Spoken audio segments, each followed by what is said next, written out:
La magistrada, dicho sea con el debido respeto, no se atiene a dichos criterios por cuanto que los indicios en los que se basa ni son lo suficientemente consistentes, sino todo lo contrario, ni aportan un nivel suficiente de solidez que permita aconsejar la apertura de un procedimiento que sería meramente prospectivo al no existir indicios incontestables de la existencia de responsabilidad penal por parte del aforado. Buenas noches. Balón de oxígeno para Pablo Casado. La Fiscalía no ve indicios sólidos para investigar las supuestas irregularidades del máster del presidente del PP. Alegría, emoción, entusiasmo y calma en Génova 13. Casado gana tiempo justo cuando Pedro Sánchez atraviesa su peor momento. El presidente está acorralado por numerosos escándalos. Cada día aparecen nuevas revelaciones en relación a su tesis o al libro de Ocaña, que recoge esta misma con diferentes plagios. La ventaja que Sánchez podría haber sacado de la dimisión de la exministra Carmen Montón se vuelve ahora en su contra, pues parece que no habrá caso Casado. La maniobra del socialista pasaba por dejar caer a Montón y presionar de esta forma al PP a descabezar a su líder. La continuidad de Sánchez en la Moncloa es cada vez más complicada. En los últimos días, los socios de gobierno han cambiado su discurso y algunos ya le dan la espalda. No sabemos cuánto tiempo podrá aguantar el presidente socialista con apenas 84 diputados y con sus apoyos parlamentarios en plena retirada. ¿No debería convocar ya elecciones Pedro Sánchez? ¿O quizás pretende esperar a 2020 y obtener por segunda vez los peores resultados de la historia del Partido Socialista? Más noticias en nuestro sumario.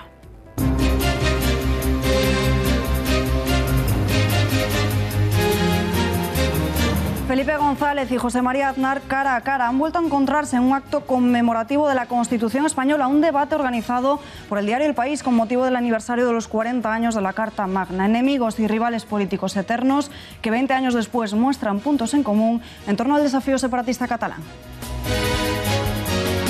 El Gobierno descarta abordar la inviabilidad del Rey en la eliminación de los aforamientos. Después de la reunión del Consejo de Ministros, la ministra portavoz Isabel Celaá ha confirmado a los medios que tiran por tierra estudiar esta propuesta. El Ejecutivo ha decidido además pasar al Consejo de Estado la búsqueda de la fórmula para la reforma constitucional y promete dejar sin aforo los delitos de corrupción. La reforma solo se refiere a los aforamientos de parlamentarios y miembros del Gobierno, es decir, las que están residenciadas en la Constitución.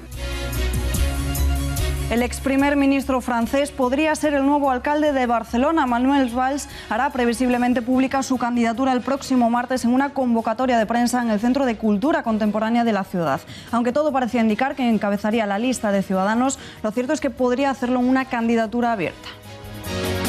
Yo creo que sería muy bueno para Barcelona que hubiera un alcalde con visión cosmopolita, un alcalde europeísta, un alcalde que ha defendido la unión y la unidad de España, incluso desde su posición en Francia.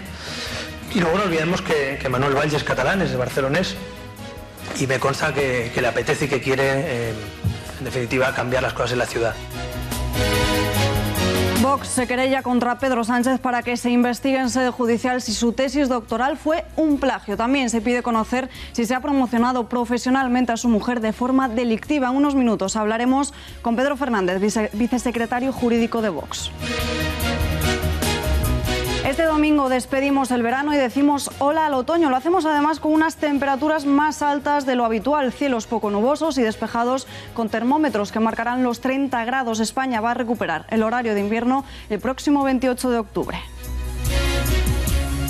21 de septiembre, Día Internacional de la Paz, jornada en la que la ONU invita a todo el mundo a la lectura y difusión de la Declaración Universal de los Derechos Humanos, que el próximo mes de diciembre cumple 70 años. Un recordatorio que la paz dice que la paz arraiga cuando las personas viven liberadas del hambre, la pobreza y la opresión y que pueden prosperar y progresar.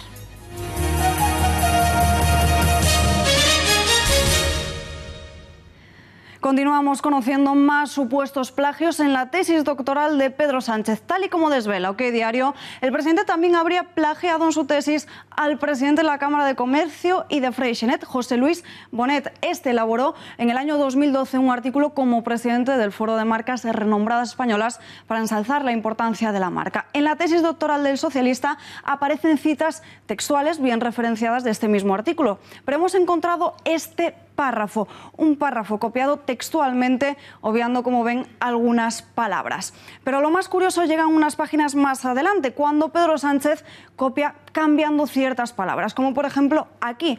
En el artículo original se puede leer que es una marca, en realidad es una marca paraguas, y en la tesis se dice, es una suerte de paraguas. Esto lo ha descubierto OK Diario, pero vamos a ver las revelaciones del medio de ABC. En el libro de la nueva diplomacia económica española de Carlos Ocaña, y basado, como saben, en la tesis doctoral de Sánchez, se copia una nota de prensa, nota que distribuyó la Secretaría de Estado de Comunicación tras el Consejo de Ministros del 30 de diciembre de 2010. La imagen de la izquierda se corresponde a esa nota de prensa y la de la derecha al libro de Ocaña, como ven, palabra por palabra y punto por punto.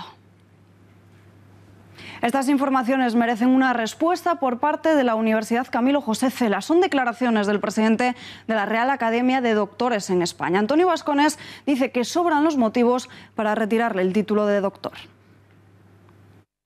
Hay motivos para retirarle el título a Sánchez. Es incorrecto totalmente que se utilicen publicaciones científicas y no se citen. La tesis de Sánchez está científicamente desestructurada y académicamente no es una tesis al uso. La juez del caso Máster, Rodríguez Medel, fija ahora el punto de mira en Carmen Montón. La magistrada ha dictado este viernes un auto para abrir una investigación sobre el máster de género que la exministra de Sanidad obtuvo en el Instituto de Derecho Público de la Universidad Rey Juan Carlos. Según consta en el escrito de la instructora, ha tomado esta decisión tras recibir una denuncia contra la socialista que emitió la semana pasada, acorralada por las informaciones de los medios de comunicación por presuntos delitos de cohecho impropio y prevaricación.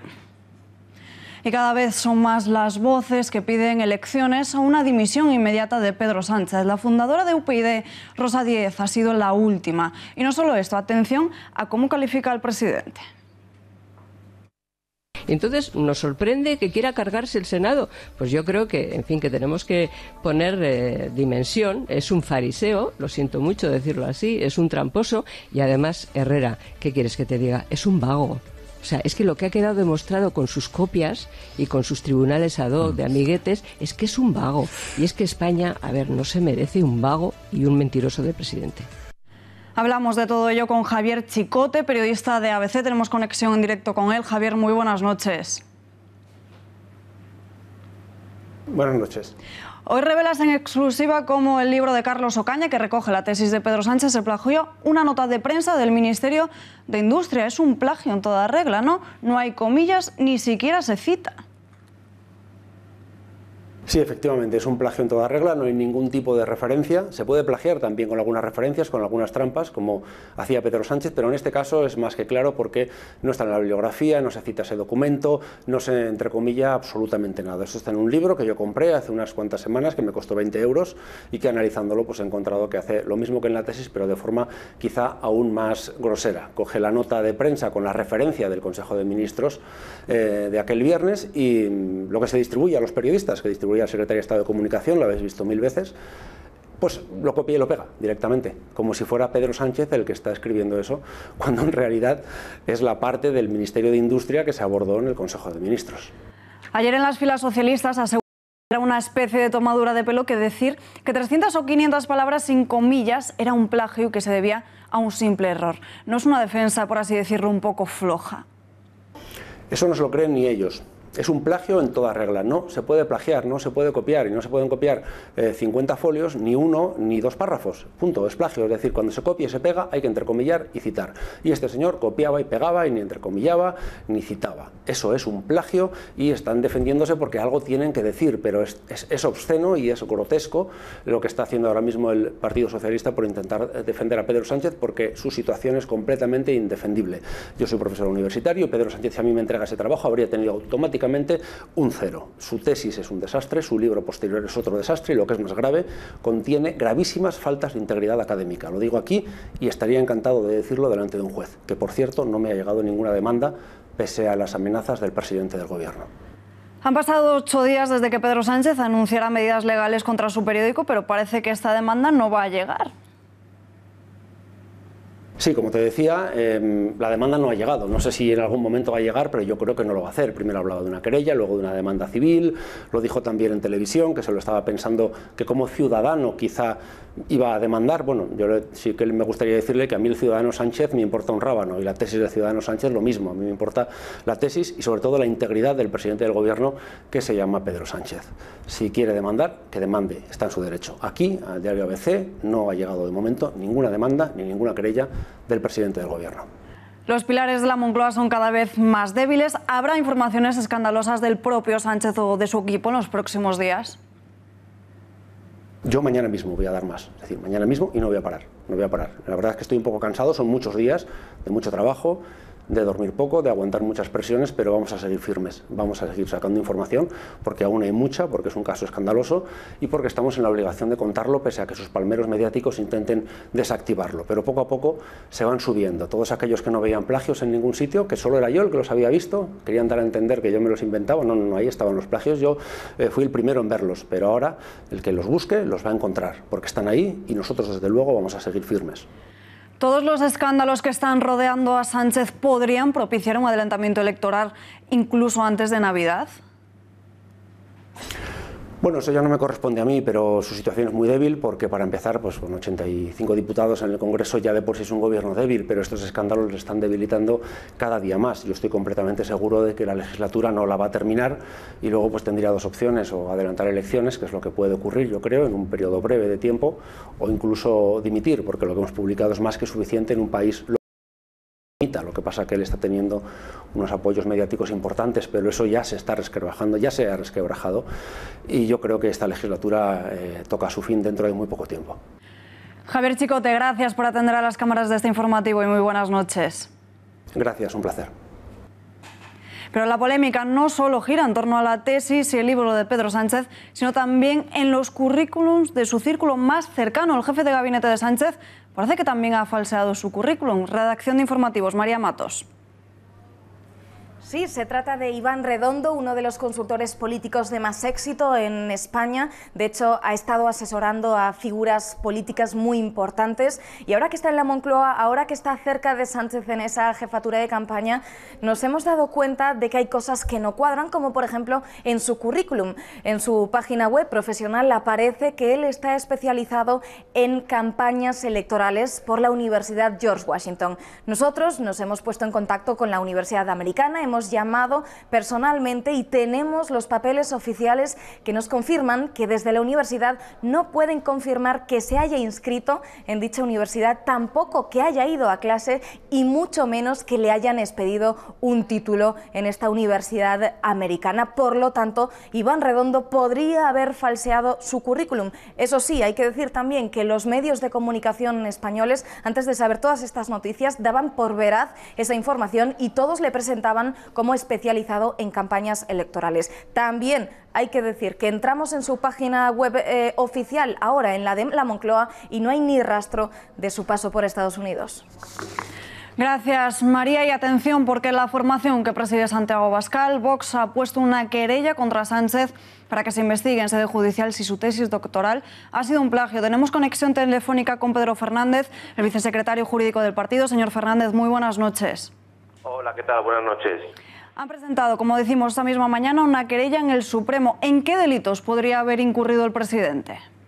Bueno, hay dos grupos, digamos. El primero de falsedad documental respecto a la tesis doctoral, al posible plagio de la tesis doctoral, y luego un segundo grupo de delitos que se refieren a la prevaricación administrativa, cohecho y tráfico de influencias, ya que atribuimos al presidente del gobierno hechos que tienen que ver con beneficiar y promocionar a su esposa en determinados puestos de trabajo. Hay indicios entonces de que Sánchez ha usado su poder político e institucional para impulsar la carrera profesional de su mujer, como bien decía. Desde luego creemos que sí, que indicios hay. Entre otras cosas, hay una carta dirigida por un exprofesor y exalumno de la Fundación Instituto de Empresa, en el que se plantean determinadas cuestiones, básicamente por qué se contrata primero a la persona y luego se le rodea de una serie de funciones, cuando lo lógico en una empresa o cualquier actividad es al contrario. Primero se ven las necesidades en cuanto a las funciones y luego se busca la persona idónea para poder desarrollarlas. Pues Pedro Fernández, muchísimas gracias por atender a nuestra llamada. Buenas noches. Buenas noches, muchas gracias.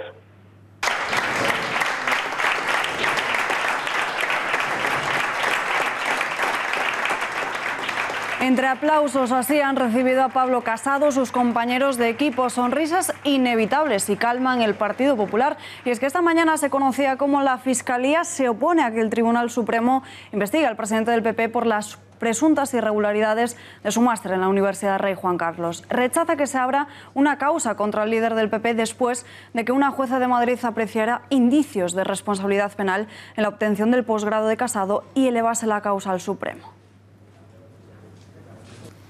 La magistrada, dicho sea con el debido respeto, no se atiene a dichos criterios por cuanto que los indicios en los que se basa ni son lo suficientemente consistentes, sino todo lo contrario, ni aportan un nivel suficiente de solidez que permita aconsejar la apertura de un procedimiento que sería meramente prospectivo al no existir indicios incontestables de la existencia de responsabilidad penal por parte del aforado.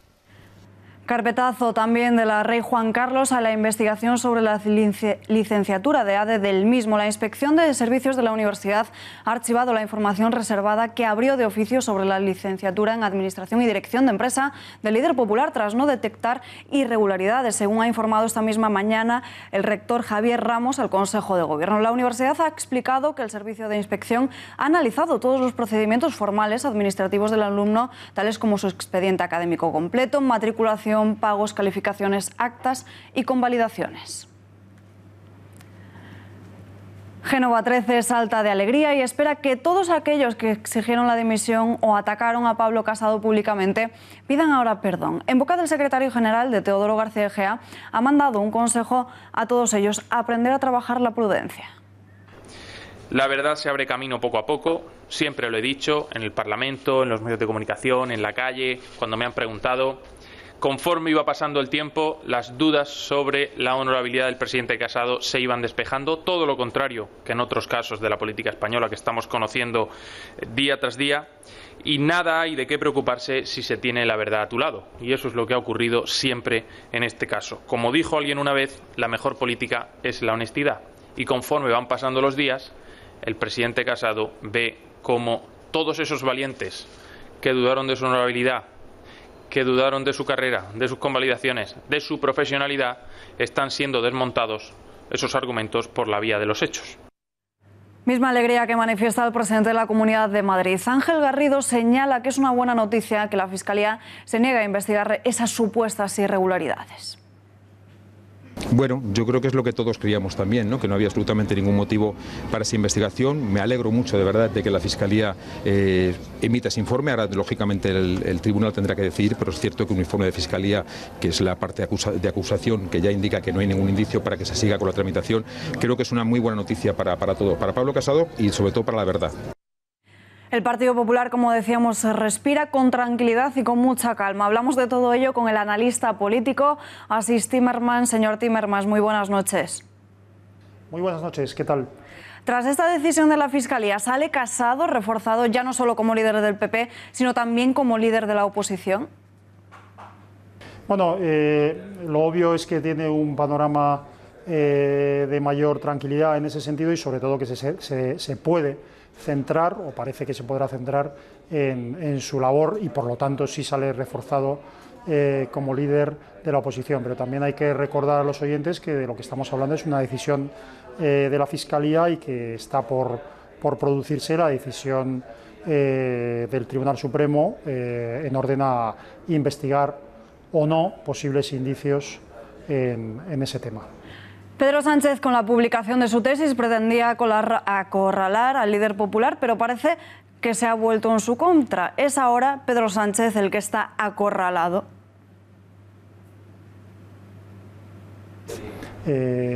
tomó la decisión de publicar su tesis porque no tenía otro remedio más que acorralar a nadie, pero desde luego sí, esto es un tema que ha resultado ser un boomerang.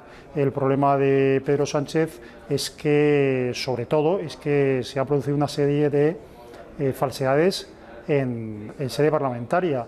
Entonces ahora se ve obligado a dar explicaciones y, de hecho, los medios y él mismo están intentando optar como estrategia en aparentar que su tesis y su trabajo académico ha sido nefasto para ocultar la eventualidad de que haya sido falseado o plagiado. Y es una circunstancia, es una disyuntiva, desde luego, bien dura. Ahora que Casado no está en entredicho, ¿volverá el Partido Popular a recuperar la iniciativa parlamentaria presionando a Sánchez con este mismo asunto? Bueno, lo que pasa es que, aunque no nos demos cuenta, hay un montón de cuestiones por las que el PP podría hacer oposición. La clave de su labor en el Parlamento es que esas cuestiones no sean las que marque oportunistamente el Gobierno, y ahí se enmarca el falso tema de la reforma constitucional, que no es más que una estrategia para huir del asunto, ¿no? Yo creo que sí, que una cierta tranquilidad. Yo no creo que el tema de Casado, el tema judicial me refiero, haya acabado, pero desde luego sí va a tener una cierta tranquilidad, y por lo tanto dentro de muy poco no va a tener excusa, digamos, para no hacer una labor parlamentaria, una labor de oposición intensa, y hacerla en las cuestiones en las que tiene oportunidad de hacerlas, que en este momento, para bien o para mal de España, son muchas y variadas, porque los ministros de Sánchez están dando a una serie de situaciones que verdaderamente reclaman un debate público y un control parlamentario intenso, y no solo el tema del plagio o falseamiento de la tesis de Pedro Sánchez. ¿Quién sería el principal beneficiado y perjudicado un adelanto electoral en los próximos meses? Bueno, es difícil de decir, ¿no? Pero yo creo que los mayores perjudicados en un adelanto electoral fundamentalmente serían los nacionalistas y todos aquellos que se benefician, los podemitas y todos aquellos que se benefician de la debilidad de Sánchez. Es peculiar, por ejemplo, se ilustra esto con el caso de Pablo Iglesias, que claramente, por una parte, quiere mantener el gobierno de Sánchez, pero por otra le quiere debilitar. ¿Para qué? Pues para poder obtener más prebendas y una mayor imagen pública para unas elecciones. Yo creo que este es el peor momento, no conozco las encuestas, pero este es el peor momento de imagen de Pedro Sánchez. Su imagen pública se empieza a desmoronar, la de su gobierno, antes de que haya datos claros económicos o de otro tipo que empiecen a preocupar seriamente a los españoles, pese a que, por cierto, recordemos que finales de agosto fue el día de mayor destrucción de empleo en la historia de España, que se dice pronto, pero aún así es el peor momento de imagen de Pedro Sánchez. Él no sabe si este es el peor momento para convocar elecciones o las cosas pueden empeorar. De esa valoración por parte de sus técnicos seguramente dependerá la continuación o no de la legislatura. Asís, gracias y muy buenas noches. Muchísimas gracias a vosotros y buenas noches. Pillado con las manos en la masa, Pablo Casado, el presidente del PP, se estrena en la escena europea. ¿Y de qué forma? Unas declaraciones suyas están en boca de todos. Casado ha sido cazado hablando con el presidente de la Comisión Europea, y atención a la respuesta de este cuando Juncker le pregunta por cómo va España.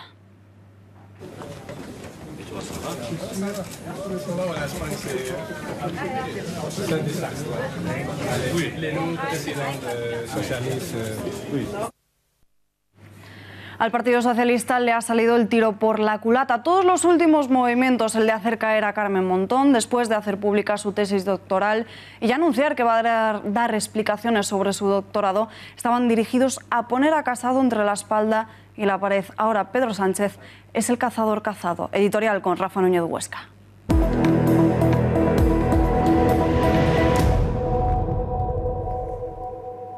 Pato cojo. Es la expresión que se utiliza en los Estados Unidos para referirse a los presidentes que están de salida, que están ya más fuera que dentro, y por eso cojean. Pablo Casado no estaba de salida, pero cojeaba. La sombra de duda que pendía sobre él le impedía desplegar todo el potencial del nuevo PP renovado. Iba cojo, con el perfil bajo, y esta circunstancia parece haberse acabado. Pablo Casado está por fin liberado. ¿Por qué? Pues porque la Fiscalía del Tribunal Supremo se ha opuesto siquiera a investigar al nuevo presidente popular. ¿Esto quiere decir que finalmente no será investigado? Es lo más probable, porque el tribunal suele coincidir con el parecer de la Fiscalía. Además, la Inspección de Servicios de la Universidad Rey Juan Carlos también ha archivado el caso de su licenciatura en Administración y Dirección de Empresas. No detectan irregularidades, dice la universidad. De manera que, ahora sí, el Partido Popular debe marcar perfil de oposición. La exoneración de su jefe debe reactivar al partido y hacerlo despertar. Debe elevar el tono y debe erigirse Pablo Casado en portavoz de todos los españoles que contemplan horrorizados la deriva populista del gobierno socialista. Muchas gracias, Rafa. Más asuntos. El Gobierno descarta abordar la inviolabilidad del rey en la eliminación de los aforamientos. Después de la reunión del Consejo de Ministros, la ministra portavoz Isabel Celaá ha confirmado a los medios de comunicación que tiran por tierra estudiar esta propuesta. El Ejecutivo ha decidido además pasar al Consejo de Estado la búsqueda de la fórmula para la reforma constitucional y promete dejar sin aforo los delitos de corrupción. Así que lo que le pedimos al Consejo de Estado es que se pronuncie sobre las situaciones transitorias, disposiciones derogatorias, para incluir en el proyecto de reforma constitucional. La reforma solo se refiere a los aforamientos de parlamentarios y miembros del Gobierno, es decir, las que están residenciadas en la Constitución, sin hacer referencia al fuero especial de otros cargos o autoridades a los que no se hace mención, en la Constitución, sí en otras leyes, son objeto de regulación de ley orgánica, como es el caso de las fuerzas y cuerpos de seguridad del Estado o de los presidentes de órganos constitucionales o familiares del rey. Guillermo Fernández Vara ha elogiado las intenciones del Gobierno de abolir estos fueros. El presidente de la Junta de Extremadura ha querido mostrar su incomprensión de como no se había planteado antes, dejando caer, que es una idea que hace el Partido Socialista cuando llega al Gobierno. Yo respecto a los aforamientos, es algo que tengo muy claro hace mucho tiempo, no lo entiendo, como esto no ha cantado antes. Es decir, que salgamos tú y yo de aquí ahora a tomar un café, si voy conduciendo yo y me salto el semáforo y pillamos a alguien, a mí me juzga un juez, pero si el que te lo salta eres tú, no juzga otro, o te juzga otro diferente, ¿no? Esto no se sostiene, ¿no?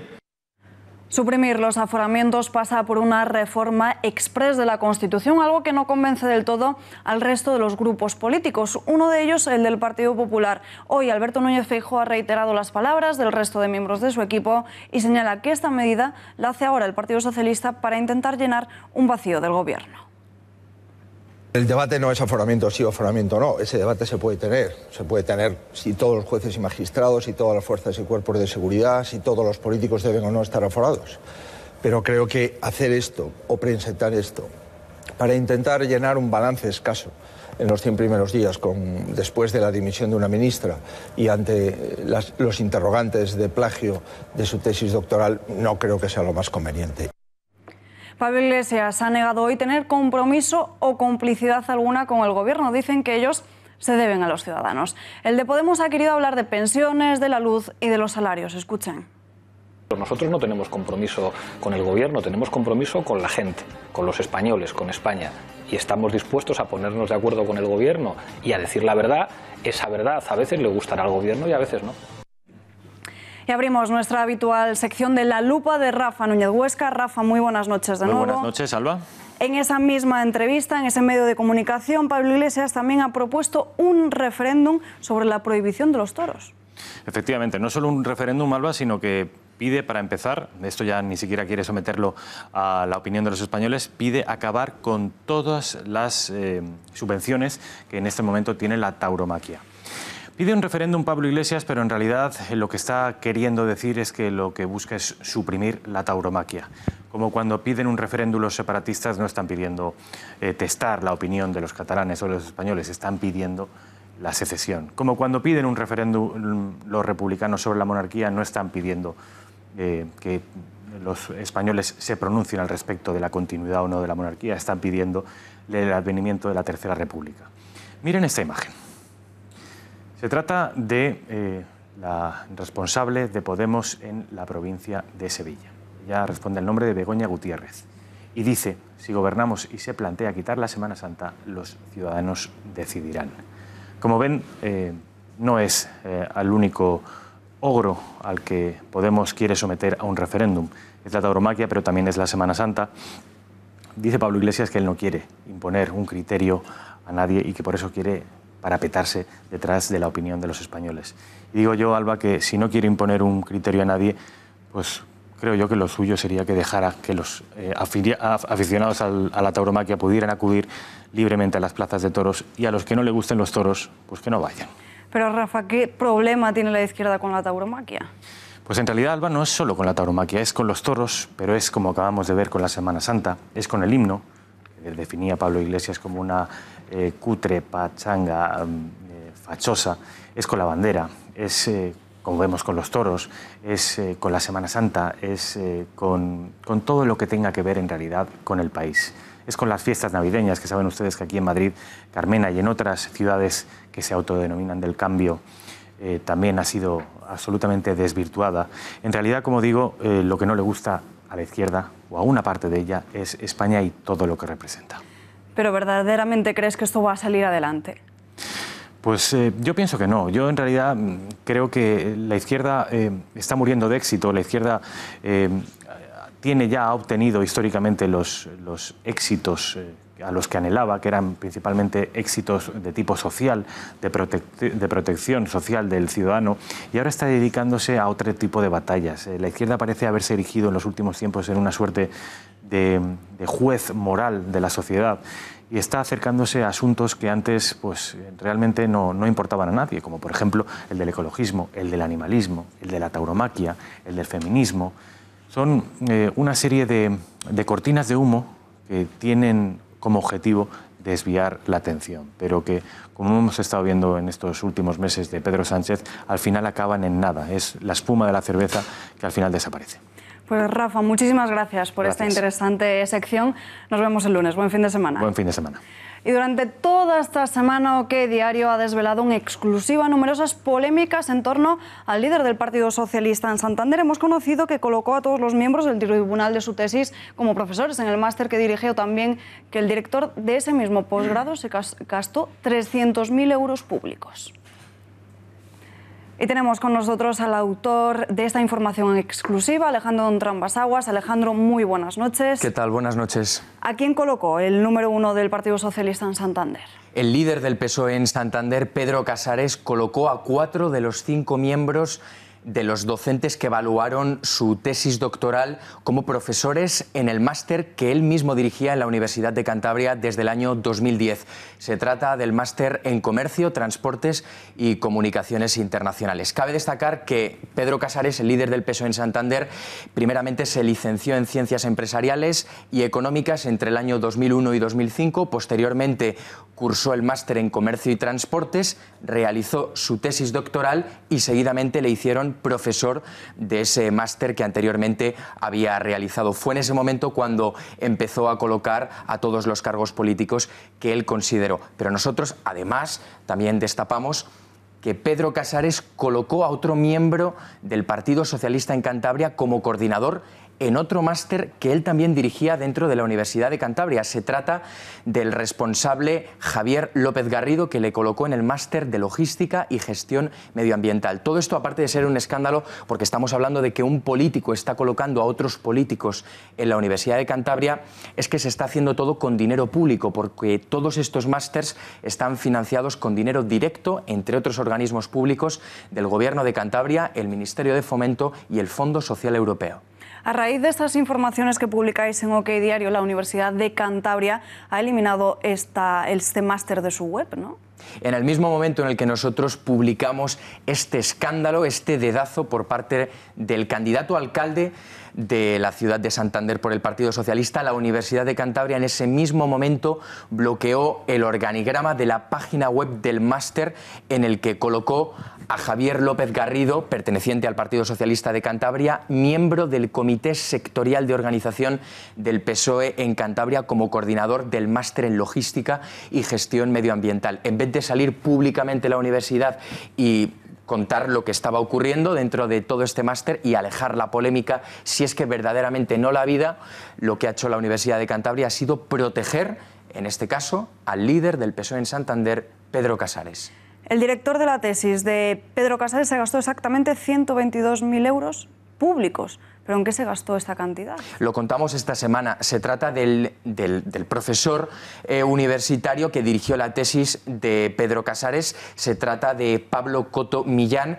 Y bueno, esa cantidad, esa friolera cantidad de dinero público, esos 122.000 euros, se los gastó en su etapa como presidente del Consejo Económico y Social de Cantabria. Te preguntarás en qué se los gastó. Bueno, se lo gastó en comidas, en copas y en viajes. Estamos hablando de 122.000 euros, se los gastó concretamente en facturas que nosotros hemos publicado en exclusiva y donde se ve que se gastó en 118 comidas 32.000 euros en uno de los locales más prestigiosos de la ciudad de Santander. También se gastó 5.320 euros en copas y en licores.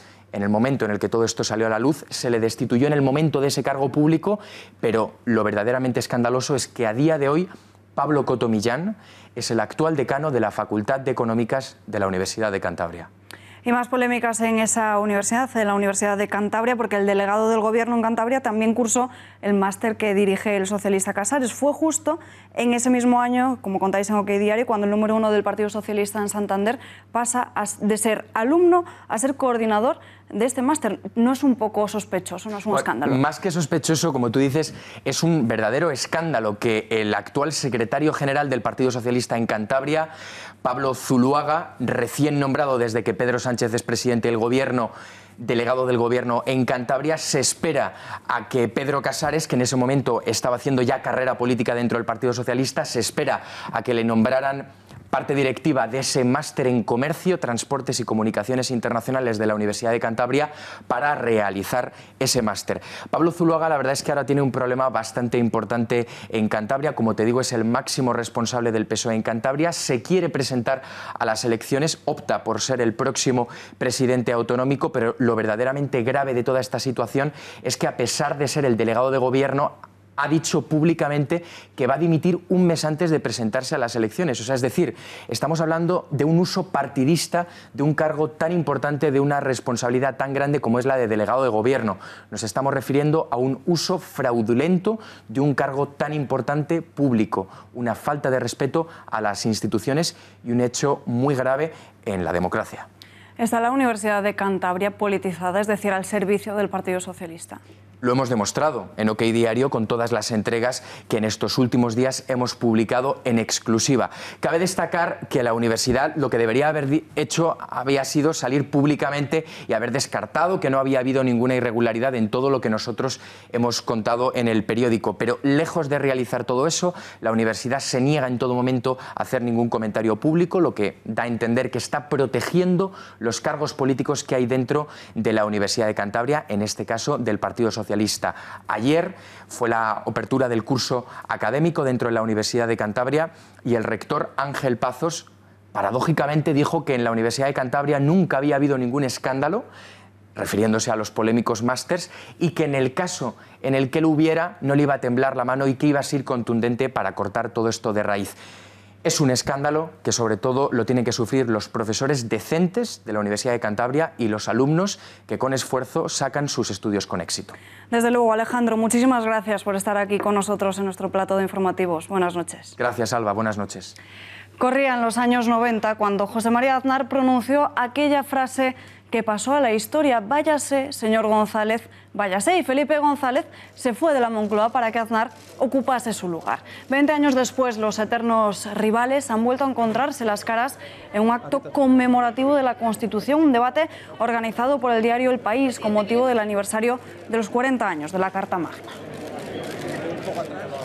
Enemigos políticos en aquel entonces y ahora, en unos días marcados por el continuo desafío separatista catalán, parece que ambos muestran bastantes puntos en común de acuerdo en este sentido.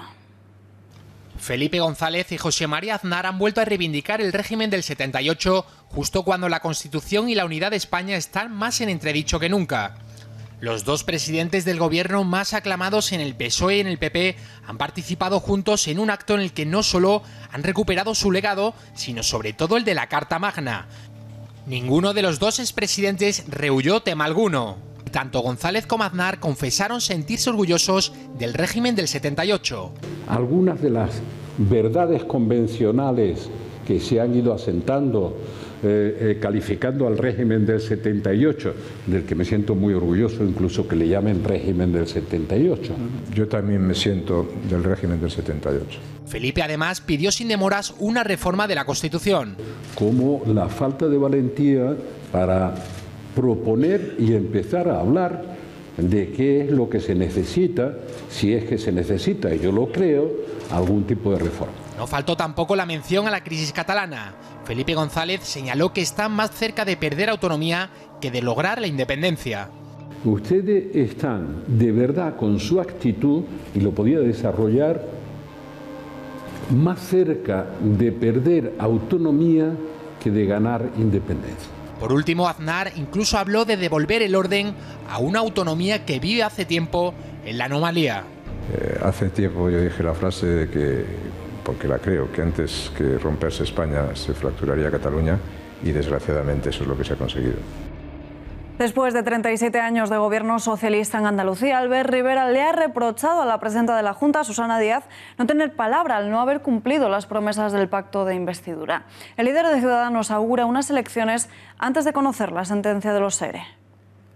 Y yo creo que el Partido Socialista de Andalucía, después de 37 años gobernando y con una sentencia a la vista, pues ha decidido que mejor no cumplir el acuerdo para ir antes a las elecciones de que caiga la sentencia judicial, vamos a hablar claro. Y yo creo que la política andaluza no puede depender de los juzgados, no debería depender de los juzgados, porque condenen o no a Chávez o a Griñán, en Andalucía los andaluces bastante tienen con aguantar la corrupción que han aguantado estos años. Ha sido uno de los momentos más llamativos que tenía lugar en la Asamblea de Madrid ayer por la mañana y que sigue dando muchísimo de qué hablar. La diputada popular Begoña García se refería a Francisco Franco como caudillo, lo que provocaba las risas y las mofas desde la bancada de la izquierda. Si todo lo que se le ocurre en materia de seguridad es dividir y enfrentar a los españoles con la sumación del caudillo que ganó la guerra hace 82, la guerra civil hace 82 años, yo creo que deben de convocar...